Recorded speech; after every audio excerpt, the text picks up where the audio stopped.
সকলকে অভিনন্দন। শুরু হচ্ছে রেলের অ্যাডভার্টাইজমেন্ট। অলরেডি 23 তারিখ থেকে ফর্ম ফিল আপ শুরু হয়ে গেছে।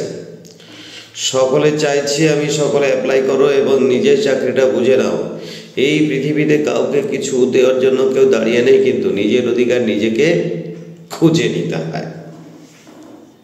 কেউ যদি মনে করে যে আমি এখানে বসে আছি, আমার জন্য কোনো সুযোগ নেই, আমাকে কেউ কিছু করে দিচ্ছে না, পাইলে ভাবতে হবে তুমি তার জন্য কি করেছো। সুতরাং নিজের চাকরিটা নিজেকে জোগাড় করে নিতে হবে এত কম্পিটিশনের মধ্যে। যখন একটা সুযোগ আমরা পেয়েছি রেলের চাকরি পাওয়ার, সুতরাং এই সুযোগটাকে কিন্তু আমরা হাতছাড়া করতে চাই না। ওকে, আর চাই না বলেই লড়াইটা লড়তে চাই। অনেকে মরতে চাইছে, স্যার আমি খুব স্বার্থপর নই, আমি যদি চাকরিটা পেয়ে যাই তাহলে অন্য একটা স্টুডেন্ট বঞ্চিত হবে, তো তার কথা ভেবে নয় আমি পড়াশোনাটা করবো না, একটা গরিবের ছেলে চাকরি বা কেউকে আমি চাইছি না। একটা মুহূর্তের কথা ভাবছি। সকলেই স্বার্থ নিয়ে চলি এবং এটাই স্বাভাবিক, স্বার্থ নিয়ে চলাটাই হচ্ছে। আমি আমার লাইফের জন্য লড়াই করি।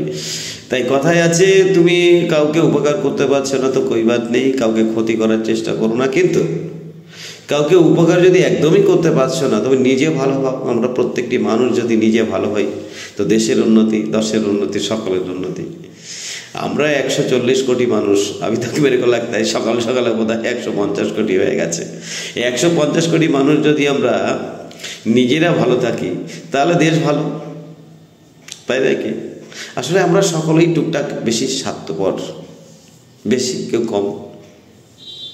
কেউ বলতো তুমি কম আমি বেশি, ভালোবাসি তুমি কম আমি বেশি, কিন্তু আসলে আমরা সবাই স্বার্থপর। এই পৃথিবীর ইতিহাস, সারা পৃথিবীতে, পৃথিবীর বাইরে জীবজন্তু সম্বন্ধে আমার ধারণা নেই, অনেকে এলিয়ান আছে, তো আছে, থাকতে পারে, হয়তো আমরা আবিষ্কার করতে পারলাম না, হয়তো ভবিষ্যৎ প্রজন্ম এটা আবিষ্কার করবে। কিন্তু আমি দেখেছি এই পৃথিবীতে যত জীব প্রাণী আছে তার মধ্যে সবচাইতে স্বার্থপর আমরা। কেন? একটু উদাহরণ দিই। কোথাও এক বস্তা চাল পড়ে আছে, পাখি তার দরকার মতো খেয়ে চলে যাবে, গরু তার বাচ্চার সহ যতটা পারবে খেয়ে চলে যাবে। আর আমরা যদি মনুষ্য সমাজ ওই এক বস্তা চাল দেখে ও ধামা ও রামা, তাড়াতাড়ি হয়, চাল পাওয়া গেছে, বাড়ি নিয়ে চলে যাবে সব, অর্থাৎ কিছুই থাকবে না। আর একটা জিনিস আমরা দেখি, এই যে আমরা সালমান খান, ক্যাটরিনা কাইফ, অনুষ্কা শর্মা, এদের মনে রাখি ওদের ভালোবাসি বলে। হ্যাঁ, কি মনে হয় ওদের ভালোবাসি বলে? না, কারণ আমরা স্বার্থপর। ওদের জন্য আমরা মনে রাখি না, আমি আমার জন্য মনে রাখি। কিন্তু I am connected with entertainment, আমি আমার আনন্দের জন্য মনে রাখি। বলে না স্যার আপনি কি বলছেন, আপনার মনে হতে পারে। তাহলে বলো তো দেখি, ভারতবর্ষের শিশুদের অধিকার দাবির জন্য কে নোবেল পেয়েছিল? বাবু, ওরা তো কোনো শিশুর জন্য কিছু করেনি, ওরা ডিনাইট করেছে টাকার জন্য। কিন্তু একটা মানুষ নিঃস্বার্থভাবে তার টাকার জন্য নয়, শুধু সমাজ ব্যবস্থার জন্য, বাচ্চাদের অধিকারের জন্য লড়াই করেছে, নোবেল পুরস্কার পেয়েছে। আমরা বুঝিনি, বাইরের লোক বুঝেছে। কৈলাস সত্যার্থী, মনে রেখেছ? নেই, কিউকি ইউ আর নট কানেক্টেড। সে তোমাকে এন্টারটেইন করছে না, তোমার আনন্দ দেওয়ার জন্য সে বসে নেই, সে মানুষের জন্য লড়াই করেছে। 3 ইডিয়টস সিনেমা তোমরা নিশ্চয়ই দেখেছো। বাহ, ফংশন বাংড়ু, তো তার জন্য আমির খানের জন্য পাগল। পুষ্পা দারুল, সিনেমা 2, 2-3 জন মারা গেল, পদপিষ্ট হয়ে গেল। ওকে ভালোবেসে নাই, ওকে ভালোবেসে নয়, তুমি তোমার ভালোবাসার জন্য গেছো, কেউ কি তোমার এন্টারটেইন করে। আর মানুষ এখনকার দিনে তো 80% মানুষ শুধু এনজয়মেন্ট আর enjoyment, because you are satisfied, you are connected with your enjoyment.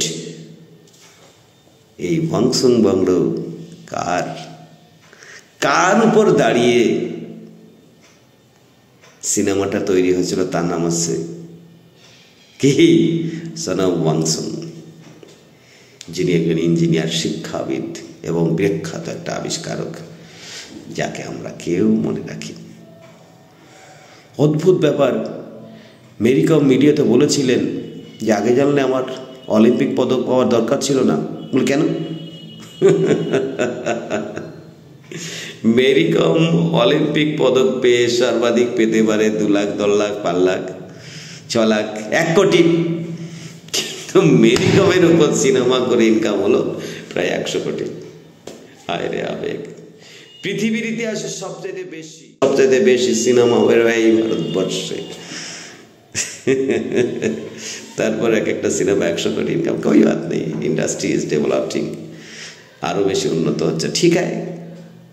লেকিন আমরা একটা জিনিস মাথায় রাখতে চাই যে সবাই আমরা এত স্বার্থপর, কিন্তু আমার স্টুডেন্টরা খুবই মহৎ। কেন বলতো?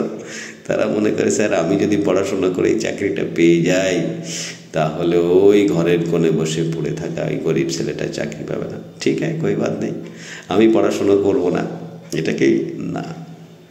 আসলে আমরা ভুলে যাই, কি ভুলে যাই? যে पहले की अचीवमेंट उसका बाद एंजॉयमेंट।